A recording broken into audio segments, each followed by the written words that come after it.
behind me. I guess you're back. It's my comeback, bitches.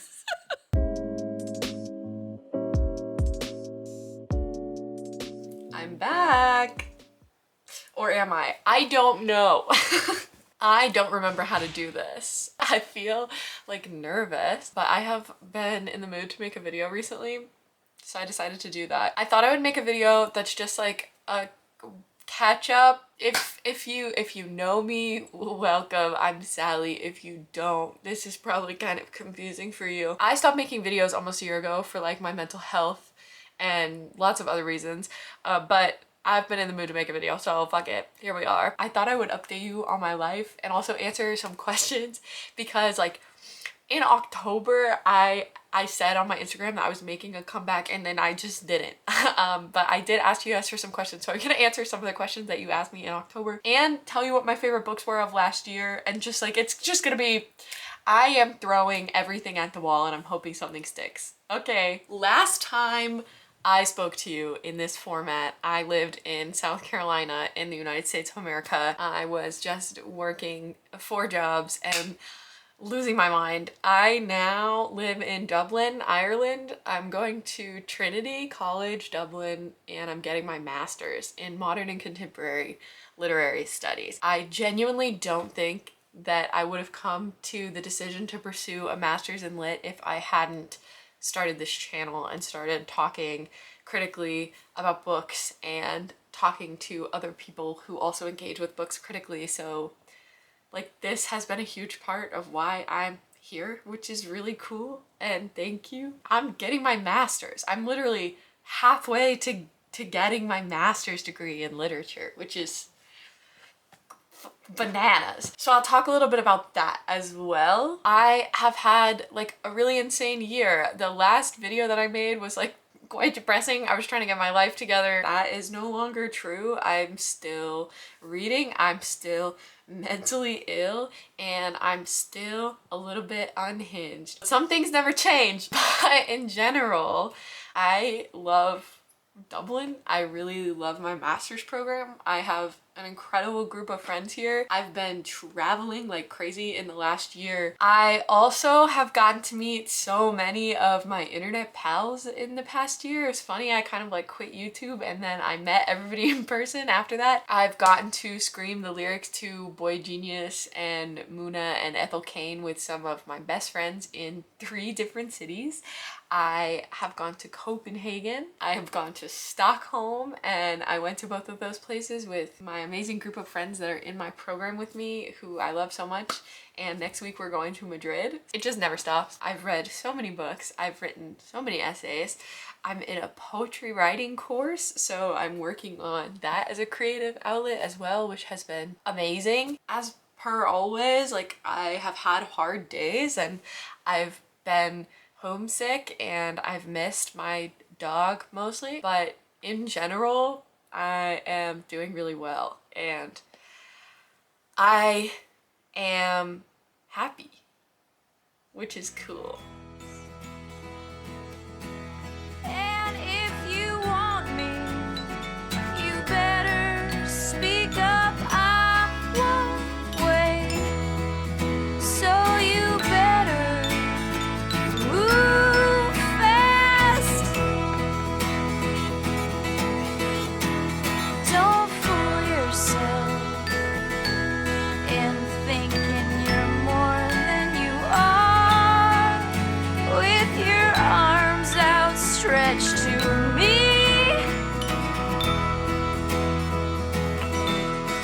Now it's 16 miles to the promised land, and I promise you I'm doing the best I can. Now some days they last longer than others.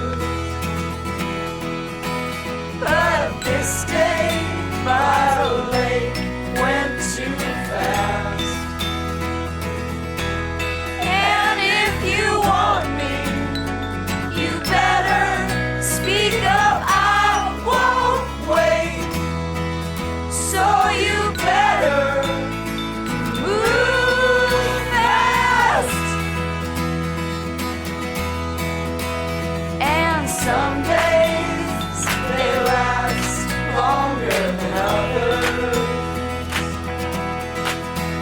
but this day by the lake went too fast.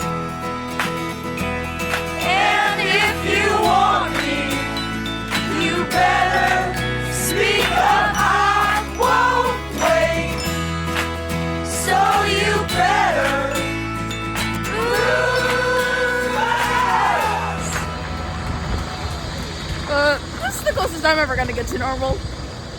This might be the only video I ever make ever again. I don't know. I'm not planning on coming back in any regular fashion because I'm in a master's program and that's hard work. It's fun work, but it's hard work. All of these questions were submitted over on my bookstagram account, sally.stacked, which I haven't really been posting on much since the program because I've only been reading for school. Tell us everything about your master's program. What are the classes and required readings? Basically, I'm studying modern and contemporary lit, which is pretty much everything from like the Victorian era up through now. It's a really wide range. I feel like we're reading very, very widely, which is what really excited me about this program in particular. As for my classes, I have one sort of main course and that's divided up into modules that are all have different themes. And then I'm in an optional module right now that's called Death and Trauma in Children's Literature, which I'm very, very, very much enjoying. It's fascinating and it's so interesting to dive into the psychology of what we tell children, why and how. Last term, my optional course was American Poetry, which was also amazing. I'm also in an additional course that is Practice in Poetry, which is the poetry writing course that I was talking about before. Last term, I was in a research course, and this year I'm in a literary field course. It's kind of hard to explain, but we talk about things like authorship and literacy and modern media and how that affects the literary field, etc. Leah asked, funniest difference you've noticed between the US and the UK? Ooh, healthcare. Seiki asked me, what are you looking forward to this year? I think this year I'm really looking forward to traveling. I have so many places that I'm planning on going this year, and I'm just so stoked to see everything that I can, all the different countries that I can, all the nature that I can, and writing my dissertation. I'm actually really looking forward to writing my dissertation. I have a couple ideas jostling around in my mind right now, but I haven't picked my topic like officially, but I'm excited to spend the summer doing lots of research on a topic that I am super interested in. Sean asked, what is it? And how did it? To that I would say, it just did, and when it does, you sometimes can't, but when you can, it really works. A bunch of people asked if it's like normal people. Besides being a mentally ill 20-something studying literature at Trinity, just like Connell is, no, it's not.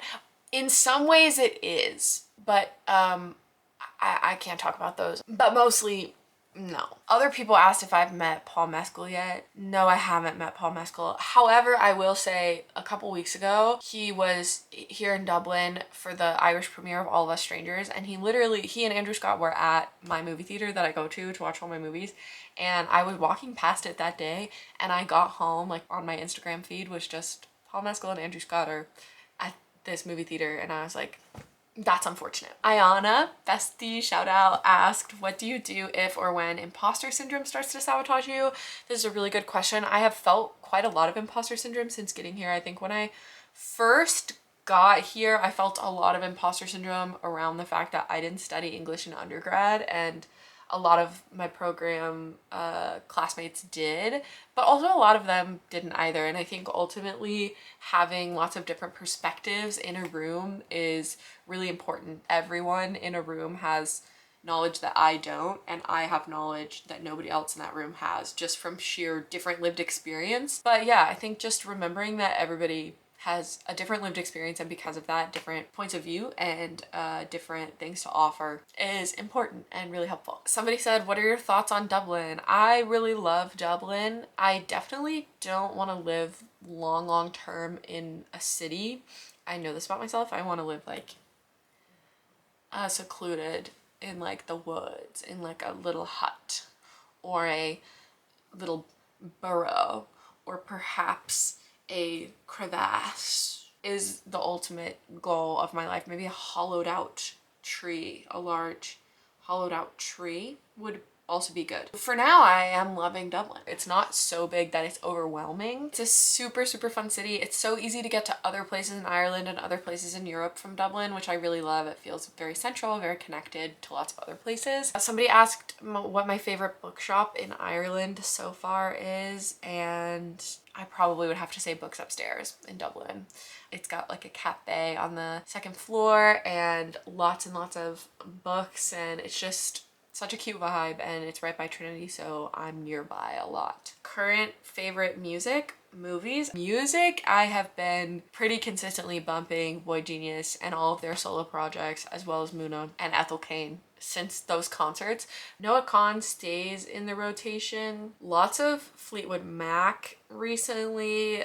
Oh, Big Thief and Adrian Lenker have been newer in my rotation, and I'm seeing Adrian Lenker in a few weeks, and I don't even know what I'm gonna do. Been on some like country shit lately. I think it's because I'm far from home, and at home there's a lot of country music, even though I don't listen to it all that much, but like I have been bumping it since I've been in Dublin. As for movies, I've been going to see so many movies.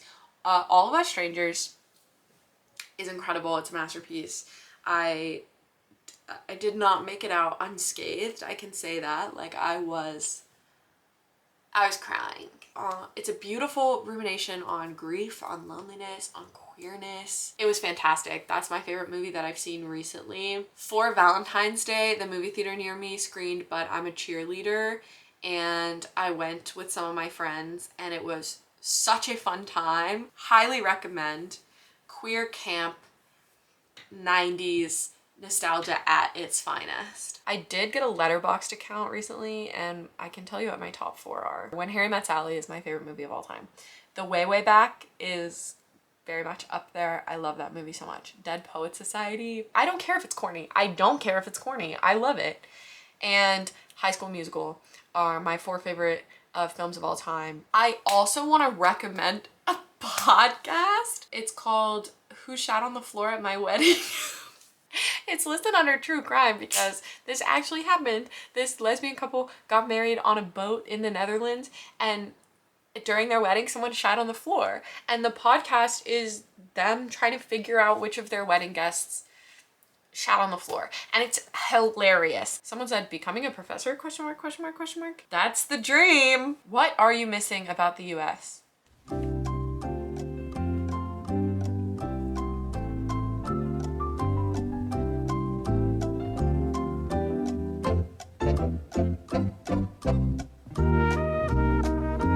My dog. Okay, somebody asked me what my favorite read of the year so far is, and they asked in October, so I'm gonna answer what my favorite books were last year and what my favorite book has been so far this year. So last year, there were 2 major standouts for me. I read some other really good books. My 2 favorites of last year, one is fiction and one is nonfiction, were Our Wives Under the Sea by Julia Armfield. It is such an incredible novel, and it like plays with form and genre, and it's just so weird and lovely and wonderful, and it broke my heart. It's sapphic, it's under the sea, it's creepy, it's horror.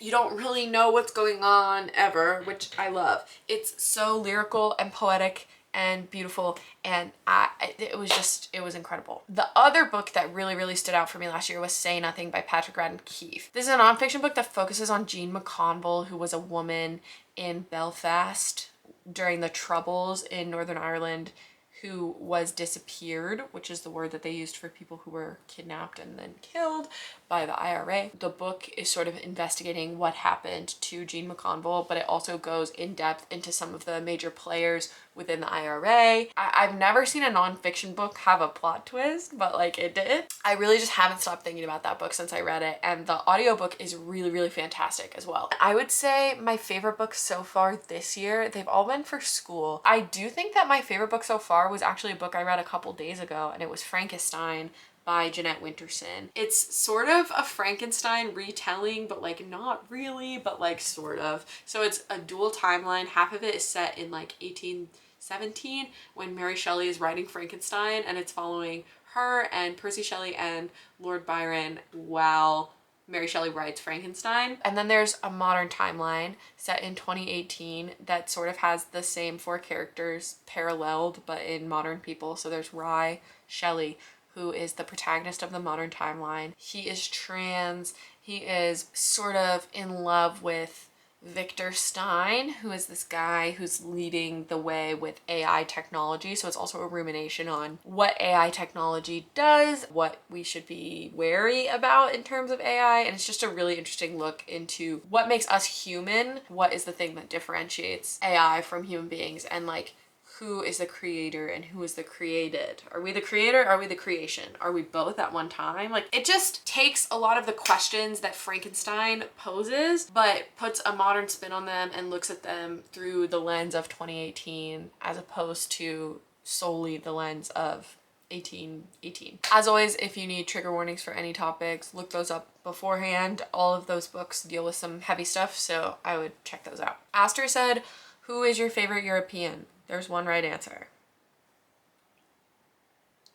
I think I'm supposed to say Aster, so Aster. Also, go watch Aster's videos if you don't. They're hilarious and brilliant, and they're like one of the only people I consistently watch on BookTube. Brent asked me what my favorite book of the Bible is. I hate to say it. I hope I don't sound ridiculous. I don't know who this man is. I mean, he could be walking down the street. I wouldn't know a thing. Sorry to this man. Also, look at the sky right now. It's so beautiful. Okay, that's enough. Favorite Irish food so far?